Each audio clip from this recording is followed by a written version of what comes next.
Hi guys! As gracious as ever, Nikke Goddess of Victory released a brand new event, Ark Guardian, that finally answers a lot of the glaring questions in this story that I've been wanting to address.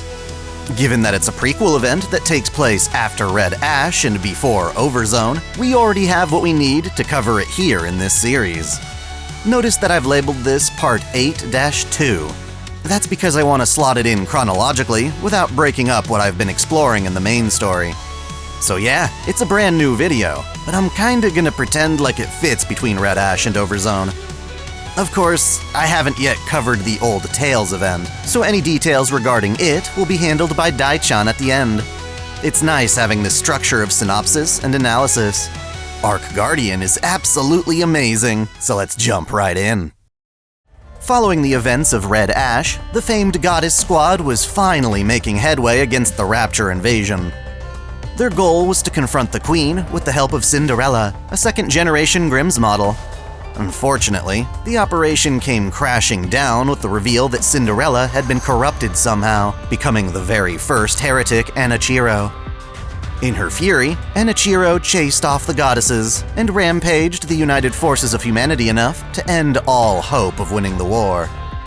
Gathering under the newly formed central government, humanity was left with no choice but to take shelter underground in a structure known as the Ark. The goddess squad was then tasked with protecting humans as they evacuated. This long, arduous operation was known as Ark Guardian. Amidst the chaos, both Anderson and Lillyweiss were called in to meet with the central government, leaving Dorothy in charge of the squad in their absence. Without their strongest fighter, the goddesses fought against Enichiro and won, subduing her to a captive state. Snow White, who had initially been unable to say goodbye to Red Hood, finally parted with her on good terms. Nonetheless, Red Hood was a valuable asset, and the goddesses wonder if they can prevail without her. Originally, Red Ash ended with a hidden side story where Anderson and Lilith ran into trouble at the Ark. Lillyweiss specifically left behind a recording of her will, in the event that she died before getting back. I always felt these recordings were ominous, but they wind up being relatively benign in the grand scheme of things. We already knew Lilith was nearing the end of her lifespan. Anderson likely ran to her after she collapsed. This isn't to say the Ark is trustworthy, but at least around the recording of these videos, Anderson and Lilith hadn't encountered any new threats. Thanks to Ark Guardian, we now know everything that went on. I had no idea there was still so much to tell. Technically speaking, this event is framed as Snow White remembering the past from her current state in the main story. We'll let Dai-chan handle those parts later. Snow's flashback resumes on the goddess squad's airship, the Wings of Victory. While humanity had mostly abandoned aerial combat thanks to Stormbringer model raptures, the goddesses were gifted this mobile fortress as a means of transportation. The ship could engage in battle, but only as a desperate measure. It would be unwise to pick a fight with the Stormbringers. Rapunzel worried about Anderson and Lilith as they still hadn't returned. Dorothy, however, assured the team they were maintaining proper communication with the central government. That said, assuming their leaders didn't return, Dorothy vowed to storm the Ark and rescue them if need be. Scarlet boasted of chastising Lilith for being late, but relented over the fact that she'd never actually beat Lilith in a fight. Based on what we saw at the research lab, Rapunzel suspected they could encounter more heretics, as someone was clearly trying to make Nikke Rapture hybrids. If more heretics as strong as Enichiro were to show up, it would be game over for humanity. They only won back then with Red Hood's help, an asset they could no longer rely on. Snow White dove head-first into her weapons development. Rather than wallow in depression, she opted to make herself useful.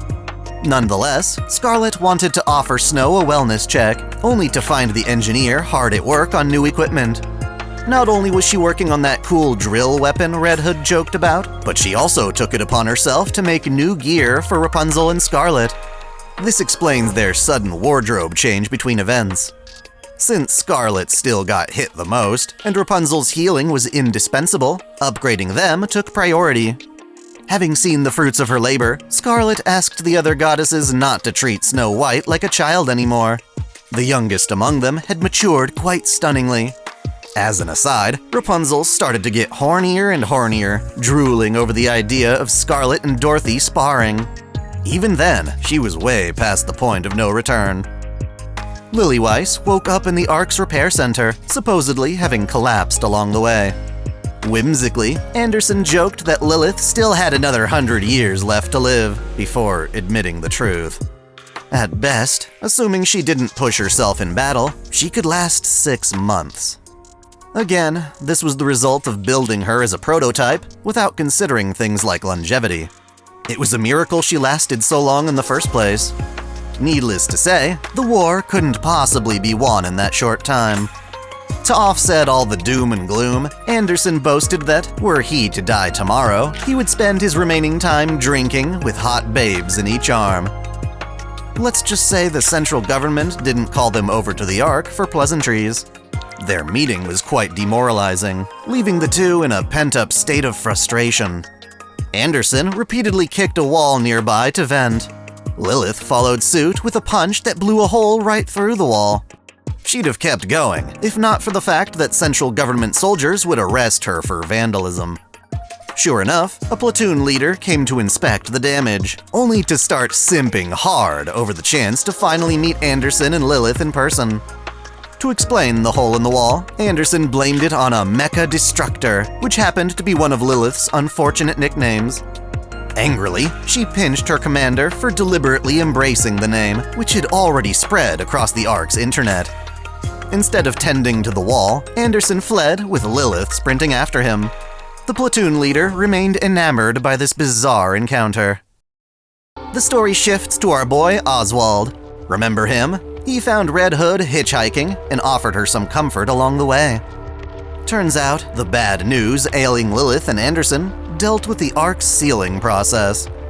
Oswald had been put in charge of this 5-step procedure, whereby different groups of people would evacuate in phases. In one sense, he was the director of mankind's last hope. In another, he would be the one responsible for locking the Ark's gates, abandoning millions of innocent people to be slaughtered by raptures. Despite his reservations, Oswald had never disobeyed his orders before. This sense of duty earned him the nickname Hellhound within the central government. Still, while observing a crowded line of refugees, he reasoned no more than 10% of humanity could be saved. He and everyone else were under the impression that sealing the Ark would be a permanent action. I take it he never anticipated the first or second surface reclamation wars yet to come. Regardless, the Ark would be sealed long enough that all those left behind would surely die.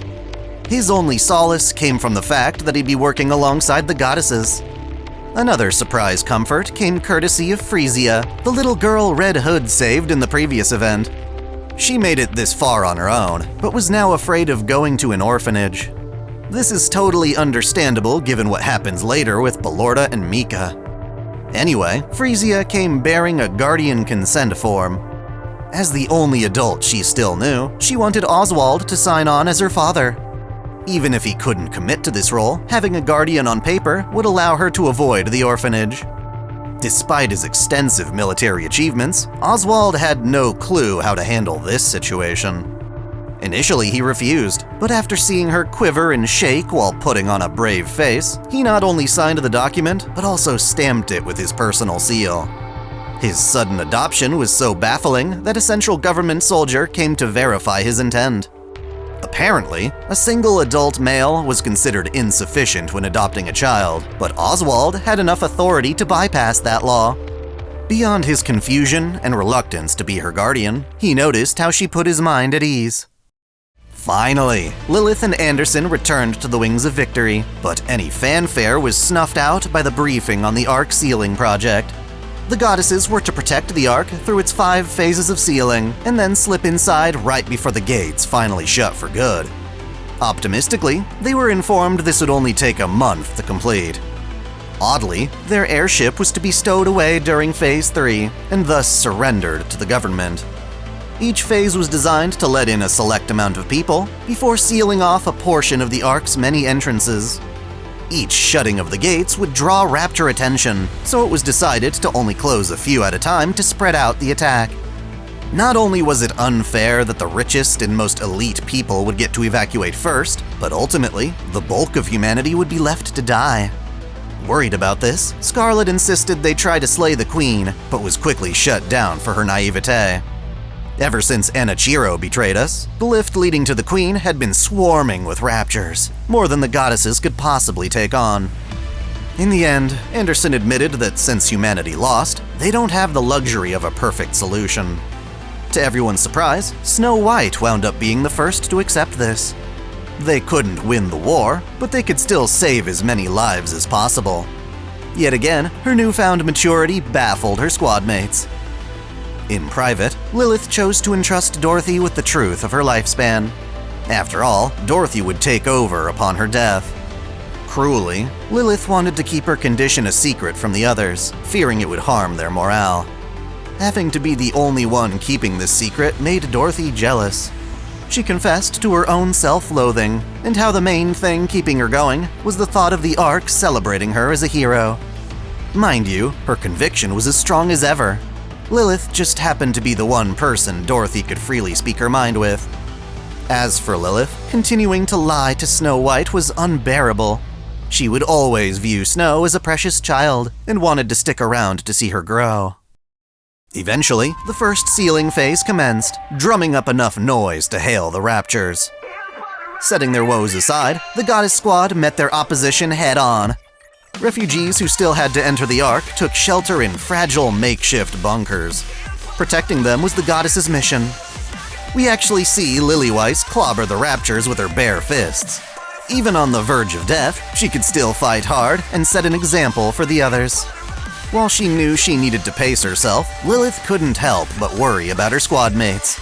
Snow White, in particular, was succumbing to the pressure. When things go wrong, the littlest one had a tendency to panic and make careless mistakes. Lilith did her best to encourage Snow to overcome this flaw. One by one, she visited each of her partners, checking in on them like a doting mother. Her advice helped each one fight to their fullest. This extended to Rapunzel, who sought to protect all the mass-produced Nikkes helping them. Among these mass-produced models was an especially brave Nikke named Pina. She will prove absolutely essential during the Overzone event. Before long, the sealing had finished. With all the raptures slain, Lilith celebrated with the goddesses over drink. Much to Scarlet's disappointment, none of it was alcoholic. The first of 5 bouts had finished with 0 casualties. Even though Lilith's kill count was 20 times higher than her squad mates, Snow White could sense something off about her. Among the festivities, Dorothy proved herself more than capable of handling the squad's bizarre quirks, from Scarlet's need to spar with everyone, to Rapunzel breaking out into perverse delusions. Meanwhile, we learn of what Oswald had been up to. In addition to his role as director supervising the Ark sealing, he also took it upon himself to investigate the aftermath of Enichiro's rampage. Now that the Heretic had been captured for research, the other Nikkes from her generation were being suspected of treason. Oswald's involvement in that matter is pertinent to the Old Tales event, but we don't need to worry about that just yet. Instead, Oswald's attempts to keep Freesia away turned fruitless as she approached him with a tray of food. Rather than head down to the Ark, she wanted to hold out with her new guardian, confident the goddesses would protect them. He warned her that even though he signed her papers, he couldn't actually be Freesia's family. However, he agreed to eat with her, so she'd promised to enter the Ark during its second sealing phase. In gratitude, Freesia gifted Oswald a glove Red Hood signed for her. He was reluctantly pressured into accepting it. Then, the Ark's second sealing commenced, and with it came even more raptures than last time. After an entire day of brutal combat, the goddess squad was taken off guard by a brand new threat. Rapunzel took a sudden beam to the shoulder, with it carving into her torso. From on high, they saw what looked like a Nikke levitating in the air. It could only be another heretic, just as they feared. Snow White unloaded a ton of bullets and missiles into it, only to discover it could regenerate its body like Enichiro. Not even Scarlet's blade could cleave through the heretic. Lilith, however, responded by pounding the heretic to a pulp, landing blows faster and stronger than it could heal. Unfortunately, this heretic was just one of many. To some extent, the heretics were being mass-produced like ordinary Nikkes. The goddesses couldn't simply rely on Lilith for all of them, not after she collapsed to the ground, leaking blood from her face. With morale at an all-time low, more heretics surrounded the group. Anderson, hoping to serve as a distraction, opened fire on one of them. He knew his bullets wouldn't cause any real damage, but he would do anything to buy the girls more time.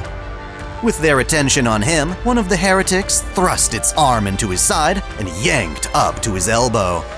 Needless to say, the legendary commander bled profusely, falling to the ground in a heap. Strangely though, the heretic looked at its arm, covered in Anderson's blood, and found itself disintegrating. The Nikkes continued to fight until all of them sustained critical injuries. Snow White became her own worst enemy, plagued by intrusive thoughts. She dropped her ammunition and froze as one of the heretics rushed her. Hesitant to fire back at what was once a Nikke like herself, she nearly died, if not for Lilyweiss returning to the fray. Lilith was a white flower tainted by red blood as she tore through the mass-produced heretics. Pushed to her limit, she killed the remaining invaders on her own. In the midst of this, Snow White passed out, only to awaken in the hospital. She began to blame herself for being too weak. She couldn't do anything to stop Red Hood's corruption, and this time she couldn't protect Lilyweiss. She was always getting saved, but couldn't return the favor. Luckily, the Goddess Squad was able to recover from their injuries. Rapunzel was the worst off, but given her importance, she had a surplus of spare parts. The same could be said for Scarlet, whose body was technically still that of a mass production model. Anderson, on the other hand, was human. Due to the severity of his wounds, he was taken to the VTC for medical care. Recall that the VTC is the story's main religious organization. Rapunzel was originally slated to be their next popess, but circumstances forced her to become a Nikke instead. Contrary to what you'd expect of a church, the VTC were on the cutting edge of human technology, applying their inventions and resources toward a humanitarian effort. With their aid, Anderson was expected to survive. Lilith, despite her own recent stunt with death, entered the room acting like nothing was wrong. She was relieved to announce that these mass-produced heretics, while strong in their own right, are not nearly as formidable as Enichiro was. In her absence, though, the goddesses discussed Lilith's condition. Nikkes don't get sick, so coughing up blood like that indicates something more severe. Snow White's first instinct was to run to Lilith, but once again displayed restraint and maturity. Next, we have what is likely the most important scene in this event. Anderson woke up at the VTC hospital to one of its priestesses. There, he was informed that his blood contained Vapaus, a substance capable of destroying nanomachines. Not only could Vapaus be used to eliminate the nymph in a Nikke's brain, but it could also be used as a deadly weapon to counter heretic regeneration. His earlier stunt with a mass-produced heretic made this abundantly clear. Immediately after making this discovery, some of Anderson's blood was applied to Enichiro, the results of which were being looked into by Oswald. Cleverly, Anderson thought to wonder how the VTC knew about any of this. He himself had no clue his blood was so special. To this, the VTC priestess dropped the name of a project called MM, or Mechanical Messiah. It was abandoned some time ago, and has been classified ever since. Apparently, Anderson was well aware that the VTC indulged in shady practices like this. He never thought he'd be part of one, though.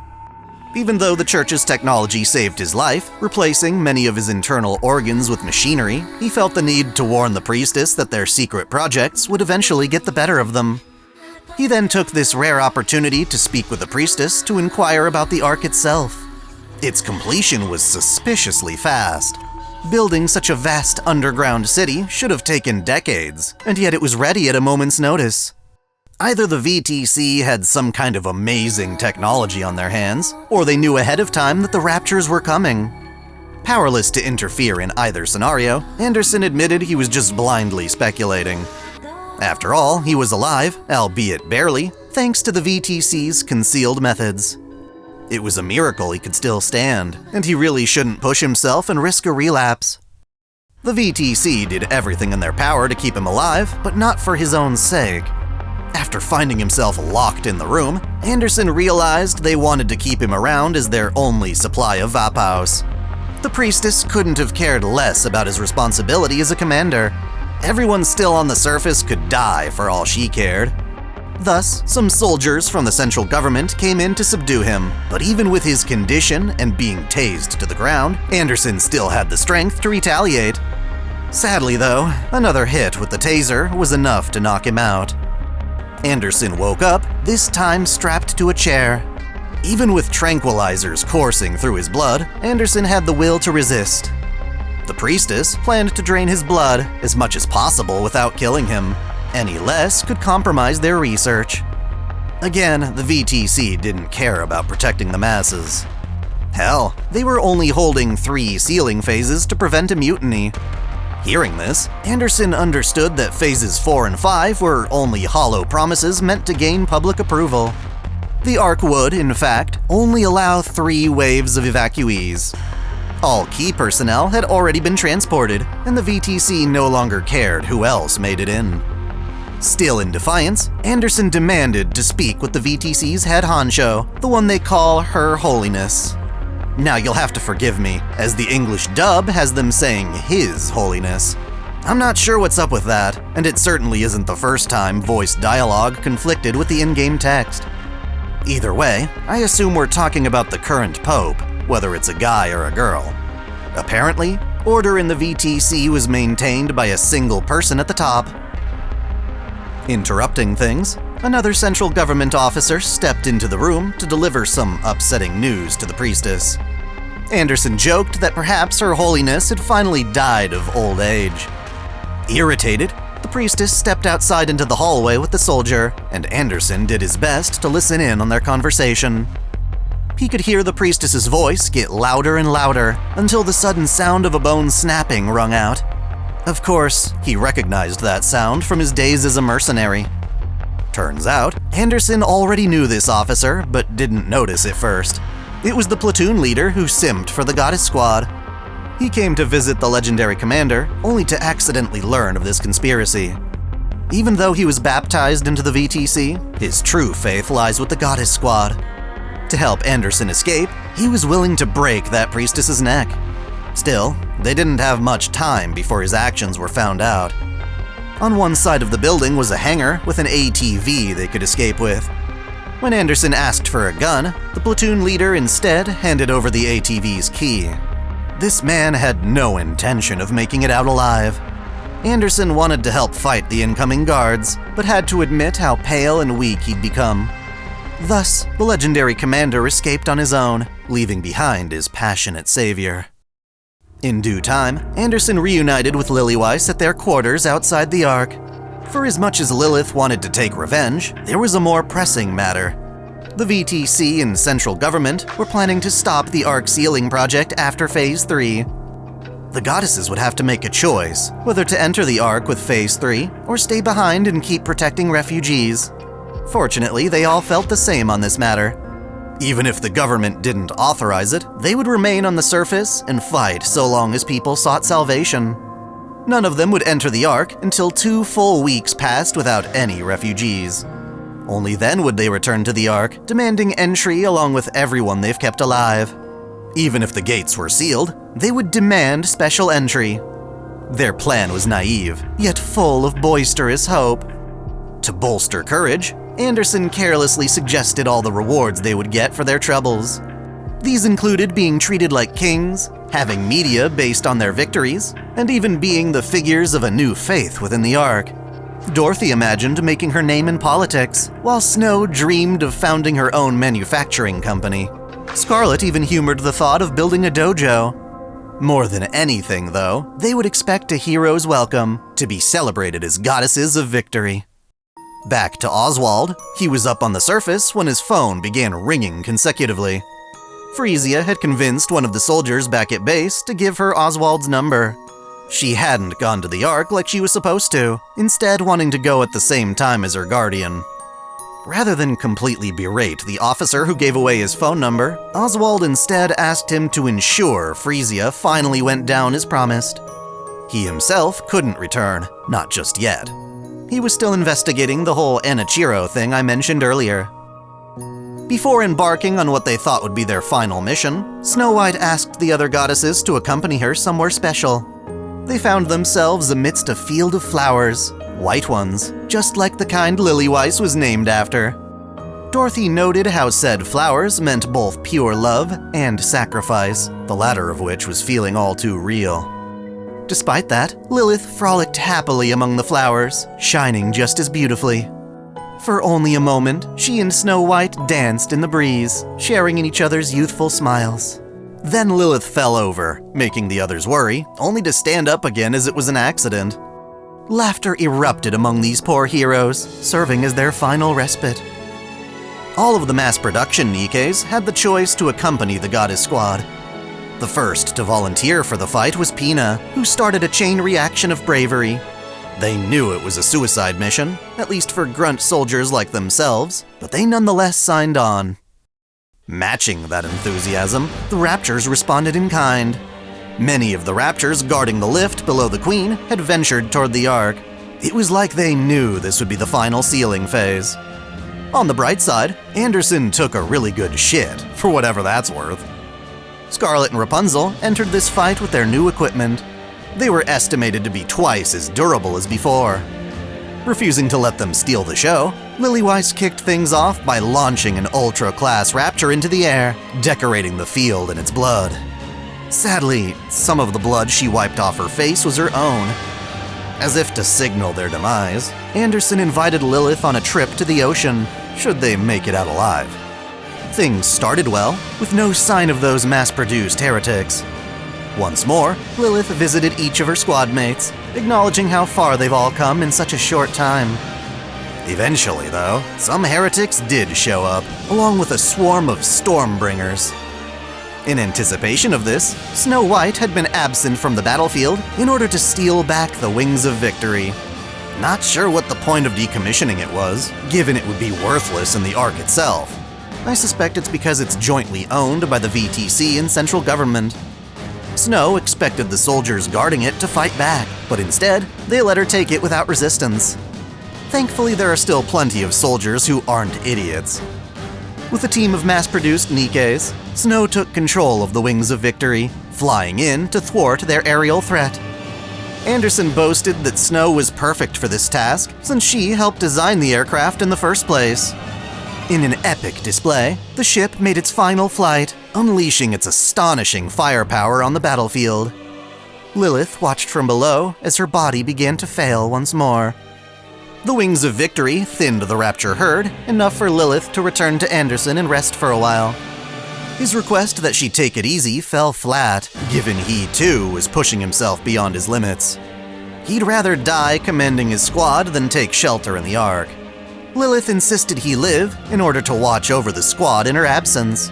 However, Anderson felt the goddesses had grown up already and no longer needed their guidance.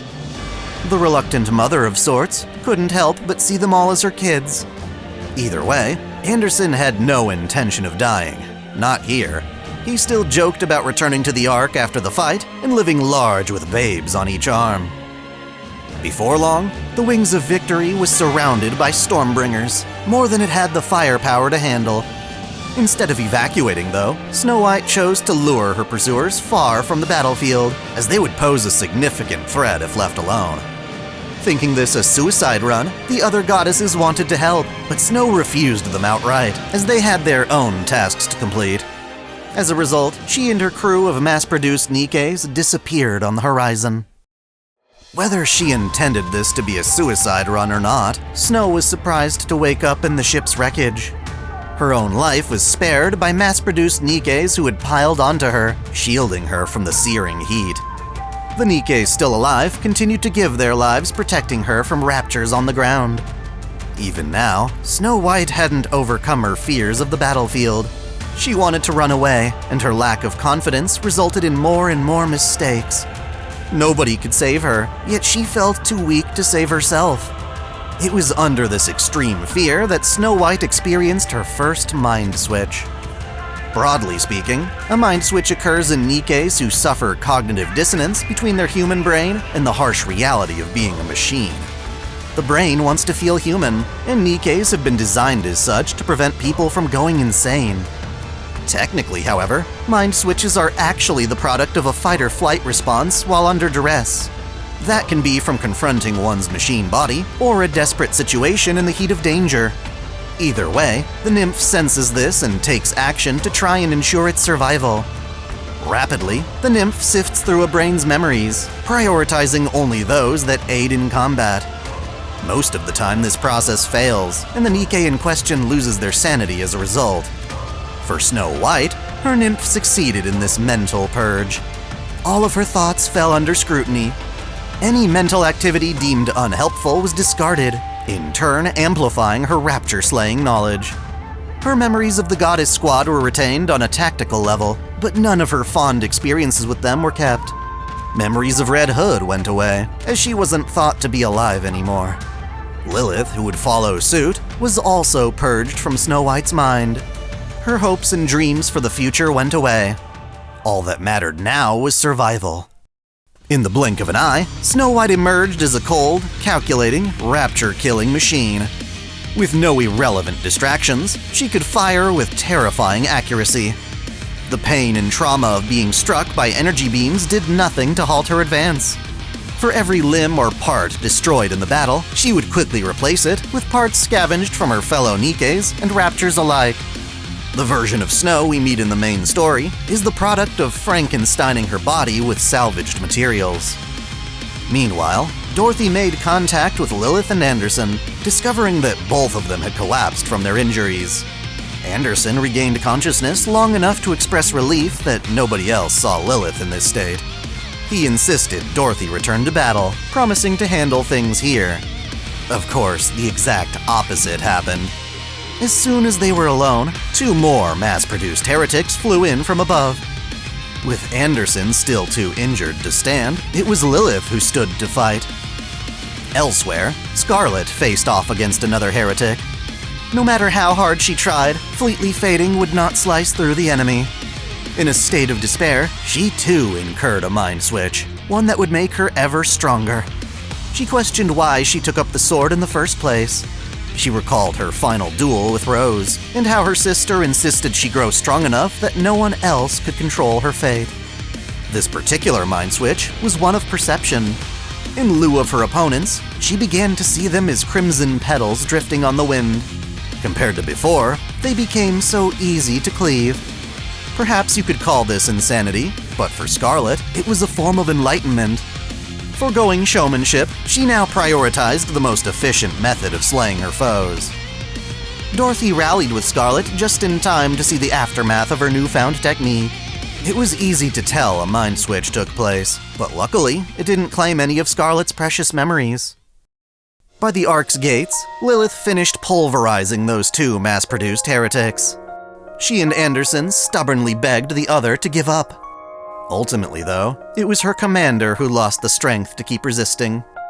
Desperate to save him, Lilith used every ounce of her remaining strength to hoist his body and carry it to the nearest VIP elevator.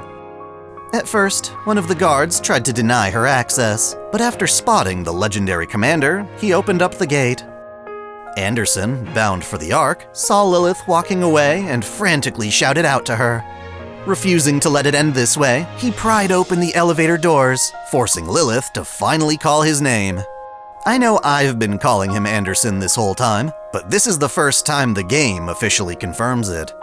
She demanded he accept his responsibility to live on. They both knew the goddesses would never be let into the Ark, and he would have to stay alive for their sake.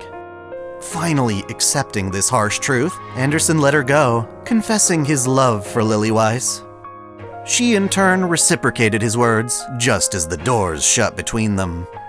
Their love took the form of mentoring these brave goddesses of victory, who now took over without them. Dorothy, Rapunzel, and Scarlet failed to recognize Snow White as she returned from her ship's wreckage. In both body and mind, she came off as a totally new person. Still, they trusted her to join them in slaying the last of the mass-produced heretics. From afar, Lilith witnessed her children standing strong on their own. After pushing herself so hard, this purest white flower finally withered with a smile. Hours later, Freesia was standing among a crowd of people, waiting to board one of the Ark's elevators.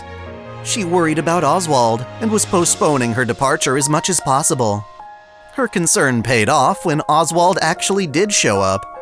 The two of them boarded the very last elevator down. When the goddesses found Lilith's body, they were shocked to learn that Snow White no longer remembered her. While she couldn't identify the fallen Nikke, Snow still shed tears, not understanding why. It seemed that, deep down, she still hadn't completely forgotten Lilyweiss, the first and best goddess of victory. As for their commander, they suspected he made it to the Ark, but had no idea whether or not he survived. Though they would have liked to confirm his status in more detail, they chose to continue waiting for survivors on the surface. Regrettably, nobody else came following Lilith's death. Even so, Operation Ark Guardian continued. There was still much to do after 3 phases of evacuation, and the Goddess Squad continued to protect the Ark's entrances until it could be sealed for the long haul. As their new leader, Dorothy pushed forward, hoping the Ark would let them in at the very last moment and welcome them as heroes. Turns out, however, the central government had no intention of letting this happen. Our boy Oswald, who was still director of this operation, was given some disturbing orders from up top. They feared that people worshipping the goddesses would call into question their authority within the Ark. As such, they wanted Oswald to pretend to invite them in, only to have them executed in private. Rapunzel would be falsely accused of creating the Heretics. Oswald, who admired the goddesses, struggled with the idea of killing them under the pretense of treachery. Enoch, the Ark's AI, also opposed this plan, but only because actually fighting the goddesses would cause too much collateral damage and expose the truth. Instead, she proposed holding them in solitary confinement as research subjects. Either way, Oswald wanted nothing to do with it. As for Anderson, he was taken in by the VTC just like they wanted. In an attempt to gaslight the public into forgetting the goddesses and the soft power they carried, Anderson's very existence became a well-guarded secret. All the people who rode the elevator down with him were executed. How he winds up being a deputy commander-in-chief is still a mystery. Hey guys, Dai-chan here, and boy do we have a lot of spoilers to discuss. For this section in particular, I especially encourage you to come back after you've finished the Goddess Fall event. After all, this event takes place in the form of Snow White's memories. The aftermath of the Goddess Fall has her finally remembering what her nymph abandoned so long ago. Specifically, her memories of Red Hood and Lilyweiss ignite in her a new flame, a hatred for the raptures who killed and defiled those she loved. Cecil from Eden has finished upgrading Snow White's body, which again was nothing more than a remarkable hodgepodge of found parts. Now she's stronger and lighter than ever, to the point where she believes she doesn't have enough firepower. If her weapons are so light, that just means she can carry more of them, and requests an entire arsenal of floating augments. Now that she's back in action, she wants to know about Scarlet and Rapunzel, who were also heavily wounded by the Rapture Queen, now using Lilith as a vessel. Cecil admits that while both of their brains were salvaged from the fight, she has no means of constructing entirely new bodies from scratch. Eden just isn't capable of it, and so Snow will have to take her team to the Ark for a full recovery. To that end, Cecil confesses that Eden should have allied with the Ark much earlier, putting aside their rivalry for a joint chance at fighting the Queen. Perhaps with reinforcements, they could have avoided Inherit's demise. Of them, only Noah has any hope of being brought back. Haran and Isabel are gone for good, as far as we know anyway. With some finishing touches to her body, Snow White is ready to kick some serious ass. Having underestimated the Queen before, she now knows what needs to be done, and vows to grant to Lilyweiss true rest. Her new form is equipped with a heavy arms configuration, alongside both Seven Dwarves 1 and 2. She's loaded up with missile pods and a targeting module, which are concealed beneath layers of armor. Before taking to the battlefield once more, she goes on her own to visit the field of flowers she once showed Lilyweiss. Over the years, it seems these flowers have evolved and no longer look or smell the way Snow White remembers them. Yet another reminder that we can't go back to the way things were. But that doesn't mean we can't keep moving forward. Dai-kun wasn't able to speak of the segments pertaining to old tales.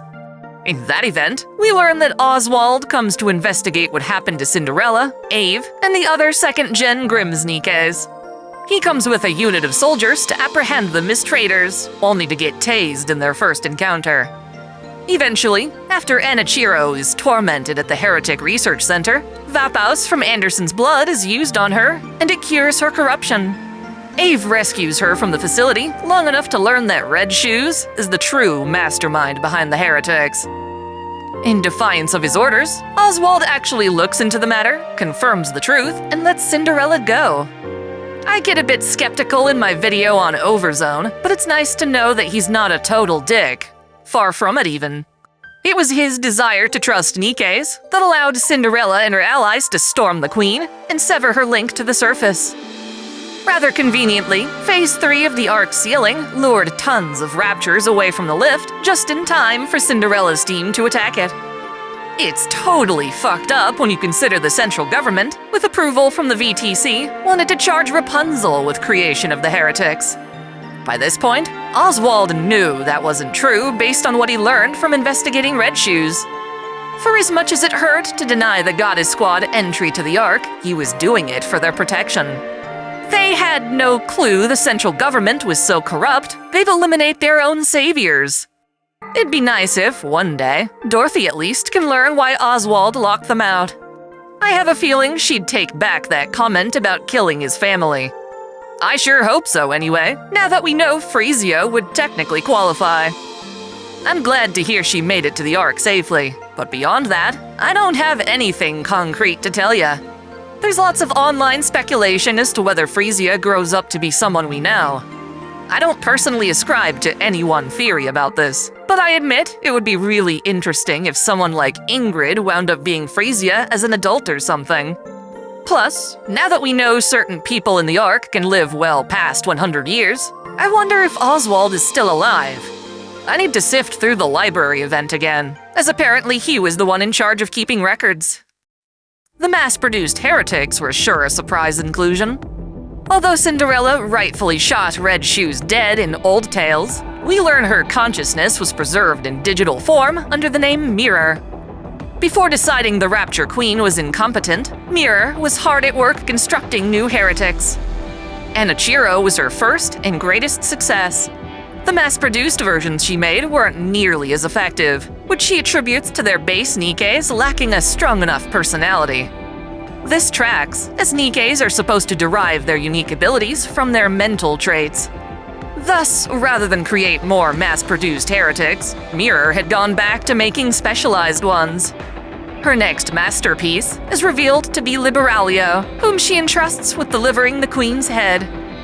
I can't wait to learn how the other heretics were made, as there seems to be a huge difference between main heretics and the four beasts. I recall Chatterbox saying that once the Queen saved him, but when was that? How could she have done that from up in space? Just how long was Chatterbox alive? Now, we need to address the elephant in the room, VTC. We now know they played a much bigger role in establishing the Ark, with their nefarious ploys stretching back to before the invasion. Could they have actually created the raptures, or discovered them long ago? It would help explain why the Ark is powered by a giant rapture core. It would also give credit to Anderson's theory that they knew the raptures would be coming ahead of time. Regardless, it seems to have everything to do with the Mechanical Messiah project. Exactly what that is remains a mystery, but it suggests that people like Anderson and the Commander were deliberately made to have special blood. I wonder if Anderson has any connection to the Queen gene, since the two of them have so much in common. Apparently, people in the VTC worship a central leader. Could his or her holiness be another reference to the Supreme Commander of the Ark's secret society? I wouldn't be surprised. The problem is, we only have a handful of connections to the VTC. I think it's safe to assume they're tied to the organization Deep, which Nayuta knows about. Given Nayuta's knowledge of the Commander's regeneration, I bet she was either involved with or knowledgeable about the Mechanical Messiah project. We also learn via Neon that a bunch of weird occultists are hiding out in a section of the MMR. They bear the same appearance as Deep and the VTC Priestess, and not just because they all happen to have massive bazongas. Somehow, Neon's glasses play into this as well. Even with all these mysteries answered, there are tons more I look forward to discovering. The last thing I want to mention deals with mysterious technology. We happen to know the Ark wasn't actually built in a conventional manner. It came about due to the Harmony Cube, a bizarre device that literally generates city structures in a fraction of the time. Perhaps they were able to create the Ark sometime after the Rapture invasion. Even so, I can't help but think the Harmony Cubes trace back to the very beginning of this story, having something to do with the Raptures and their true origin. I'm still hoping to cover old tales closer to our encounter with Grave. You never know what kind of update Nikke will push out, though. In the meantime, I plan to catch us up with the main story. It's just very rare that I can include brand new content into the series outside of a spoiler section. If you're going on to my Overzone video next, it'll probably be funny hearing me speculate on questions this event just answered. I'd like to think my guesses weren't totally off the mark. I still think this should be introduced right after Red Ash. It's generally impossible to cover this in chronological order, when new content fills in older sections of the plot. That said, I'll do my best, and you can find all my Nikke videos meticulously ordered in the official playlist. Make sure you haven't missed anything. Until next time, celebrate your fandom! I want to give a special shout out to all my $10 and up supporters: Video Gamer 75, Dante Pendragon, Stephen Elak, Mystic Samurai 1983, Otaku Mom, Free Brick, Alexis Yukio Gomez Yamato, Lunar Works, Link Pendrago, Observer Bellis, James Hewitt, Uncanny EXP, Crow Calum, Saul Soto, Matal Mataru, Winter's Edge, Sneer Cachette, Foxbox, Alzinga Fagan, Caitlin P, Sith Lord 906, Vladimirovna, The Taz 96, Kengo X 77, and Alistair Bernadotte. Thank you all so much.